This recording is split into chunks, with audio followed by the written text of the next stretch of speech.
Hello everyone. आज की इस वीडियो में जो है हम इकोनॉमिक्स के अंतर्गत जो है मनी यानी कि धन के बारे में समझेंगे। ये काफ़ी इम्पोर्टेंट है क्योंकि कैसे जो है मनी का जो है कॉन्सेप्ट आया और पूरा हम डिटेल देखेंगे इसके बारे में। तो चलिए देखते हैं। देखो, जो मनी होता है वो उसे कैसे हम कहेंगे कि मनी क्या होता है, धन क्या है, इस बारे में हम सबसे पहले समझते हैं। ठीक है।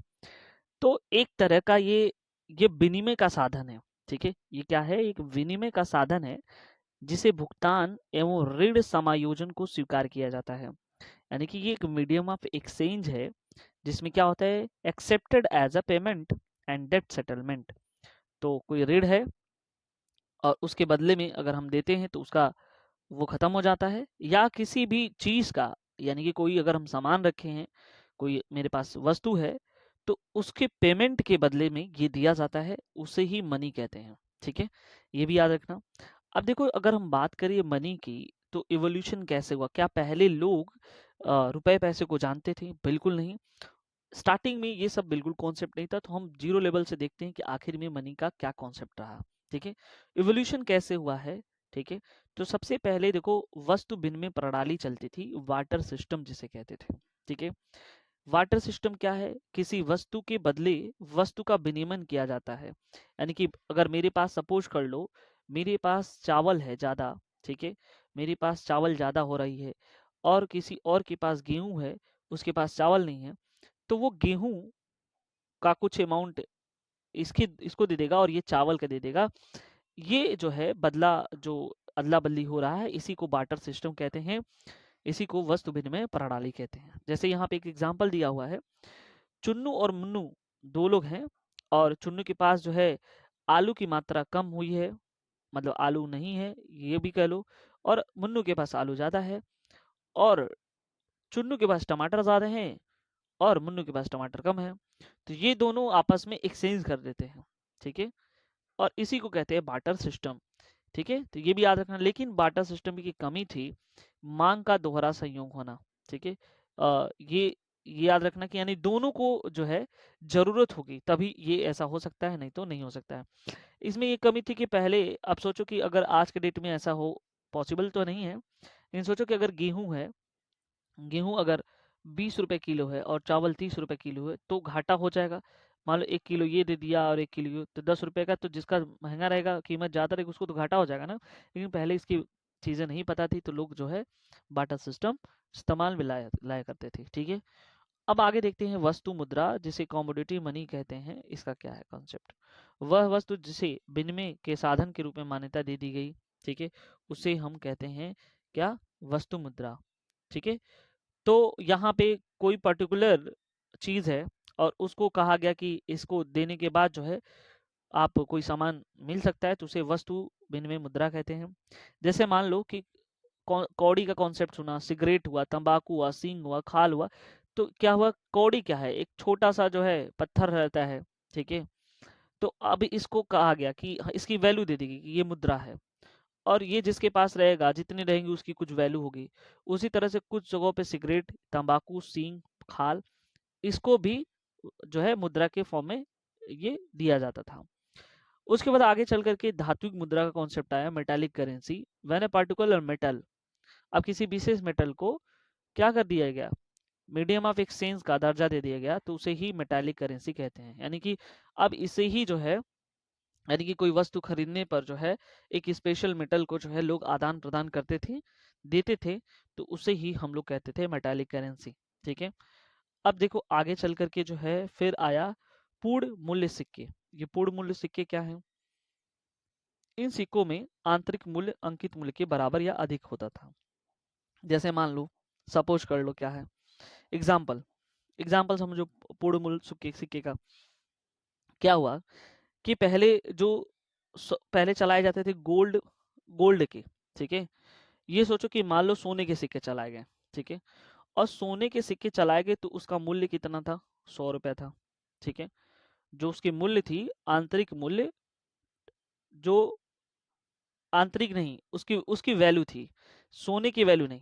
जो सोने के सिक्के का, एक सोने के सिक्के का कीमत जो है 100 रुपया थे। लेकिन गोल्ड अगर देखा जाए तो गोल्ड की उतना वजन, गोल्ड की कीमत जो है ना 1000 रुपये है। तो जो गोल्ड की कीमत है उसे आंतरिक मूल्य कहते हैं, और उस सिक्के की कीमत जो है ना कितना थी, 100 रुपया थी। ठीक है, तो कहा गया कि तो ऐसे केस में क्या करते थे जो लोग चालाक हुए, वो क्या करते थे, 100 रुपया दे करके और बाकी सोने वो सिक्के ले लिए, और फिर उसको जो है मेल्ट करके फिर उसके वजन के हिसाब से गोल्ड के फॉर्म में उसे बेच दिया करते थे। यानी कि देखो दो चीज हो गई, फिर से बता रहे हैं कि मान लो गोल्ड का कॉइन है और वो है 100 रुपया, उसकी वैल्यू कितनी है, एक गोल्ड कॉइन की 100 रुपये है, तो जो प्रिंटेड वैल्यू है उसे अंकित मूल्य कहेंगे 100 रुपये। लेकिन यदि उतने वजन का गोल्ड हम लेते हैं तो उसकी वैल्यू 1,000 रुपये होती है। तो जो वैल्यू 1,000 है उस गोल्ड की, वो कहलाती है इंट्रिंसिक वैल्यू, आंतरिक मूल्य। ठीक है, ये याद रखना। फिर आगे चल करके जो है फिर टोकन सिक्के आए, टोकन कॉइन्स आए। इसमें क्या था, ऐसे था कि देखो अब 1,000 है, ठीक है, तो यहाँ पे क्या हुआ, जिसमें फिर जब ये इतना सारा होने लगा, ठीक है, जिसकी इंट्रिंसिक वैल्यू जो है क्या हो गई, ज्यादा हो गई, तो फिर लोगों जब लोग समझदार हो गए तो फिर इसको कम कर दिए, उसका वजन ही कम कर दिए। यानी कि अब ऐसा होने लगा कि जितनी कीमत है, ठीक है, यानी कि इंट्रिंसिक वैल्यू है, जो फेस वैल्यू से काफी कम हो गई, यानी कि अब उसे पिघला करके लोग जो है यूज नहीं कर सकते हैं। ठीक है, तो यहाँ पे सीधे लिखा है कि वह सिक्के जिसका आंतरिक मूल्य कम होता है, यानी कि सोचो मेरे पास अगर एक गोल्ड का सिक्का है, ठीक है, और इस गोल्ड के कॉइन की जो वैल्यू है, ठीक है, वो 100 रुपये है, तो ये इसकी जो फेस वैल्यू है, जो अंकित मूल्य है ना, वो 100 रुपये है। लेकिन मैं इतने ही गोल्ड का वजन को अगर मैं पिघलाऊं, तो पिघला करके गोल्ड के फॉर्म में बेचूंगा, तो इसका सपोज कर लो निकलता है वैल्यू 10 रुपया। तो अब बताओ यहाँ पे क्या हुआ, इसकी वैल्यू कितनी है, 10 रुपये हो गई। ठीक है, तो जो मेरा रियल की वैल्यू गोल्ड की वो 100 रुपया है, तो वो है फेस वैल्यू, और जो गोल्ड के वजन जो सिक्का था उसको पिघला के बेचा वो 10 रुपए का था, तो इसको इंट्रिंसिक वैल्यू कहते हैं। तो फेस वैल्यू से ये वैल्यू कम हो गया, ऐसे कॉइन्स को हम लोग टोकन्स कॉइन्स बोलते हैं। ठीक है, और इसमें जो है इसकी डिमेरिट ये थी कि इसमें ट्रांसफरेबिलिटी थी, स्थानांतरण में दिक्कत थी, और उस समय एक और कारण बन गया कि जो धातु थी, यानी कि जिस धातु के सिक्के बनाए जाते थे, टोकन बनाए जाते थे, उसकी अल्पता थी, यानी कि स्कैरसिटी थी, इसलिए ये भी ज़्यादा दिन तक नहीं चली। और फिर आगे आया करेंसी में पेपर करेंसी। ठीक है, तो चार्ल्स कैनिंग के द्वारा सबसे पहले 1861 में जो है कागजी मुद्रा की शुरुआत की गई थी, ये भी याद रखना।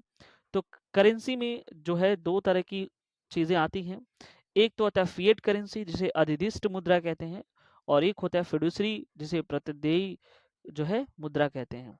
तो वो करेंसी जो सरकार के द्वारा चलाई गई, ठीक है, उसे हम अधिदिष्ट यानी कि फिएट करेंसी कहते हैं।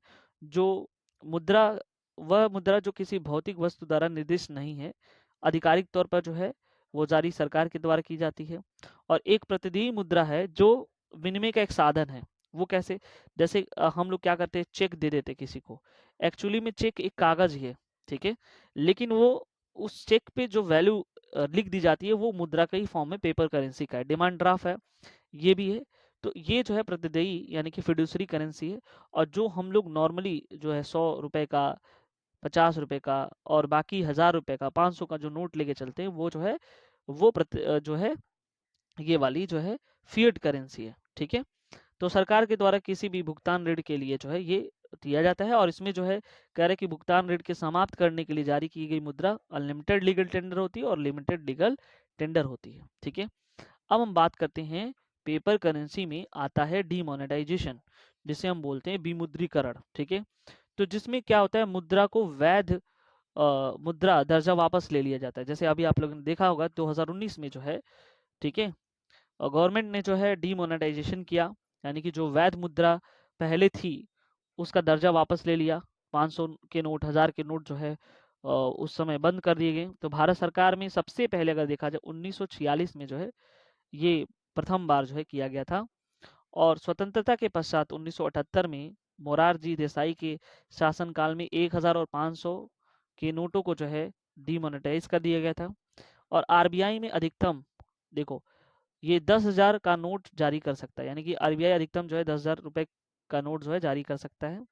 8 नवंबर 2016 को नरेंद्र मोदी सरकार ने जो है 1000 और 500 के नोटों को बंद करा दिया, यानी कि डीमोनेटाइजेशन करा दिया।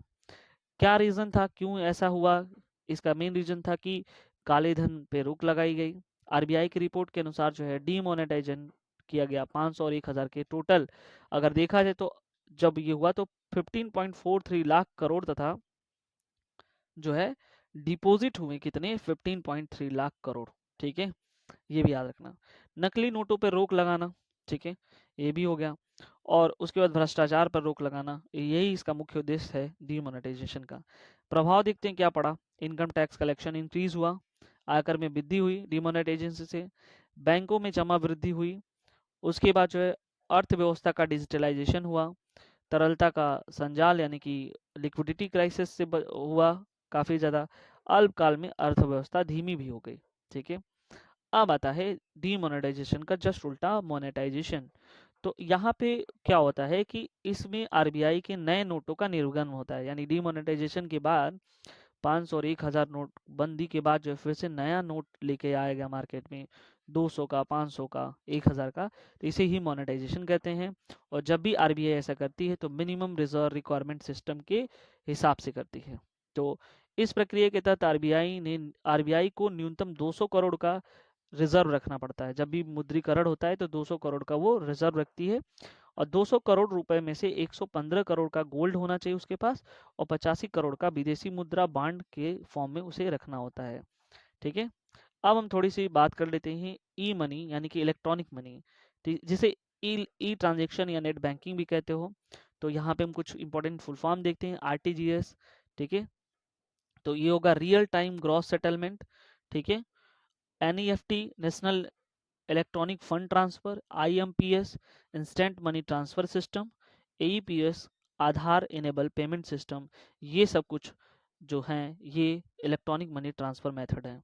2018 में आरबीआई और बैंकर्स एसोसिएशन ने मिल करके जो है पेमेंट और सेटलमेंट एक्ट 2007 के अनुसार आरबीआई बैंकर्स एसोसिएशन पर ये लागू होगा, ये किया गया पेमेंट एंड सेटलमेंट एक्ट 2007 का। 2008 में जो है एनपीसीआई वाज एस्टेब्लिश, यानी कि एनपीसीआई की स्थापना हुई, national payment corporation of India, राष्ट्रीय भुगतान निगम।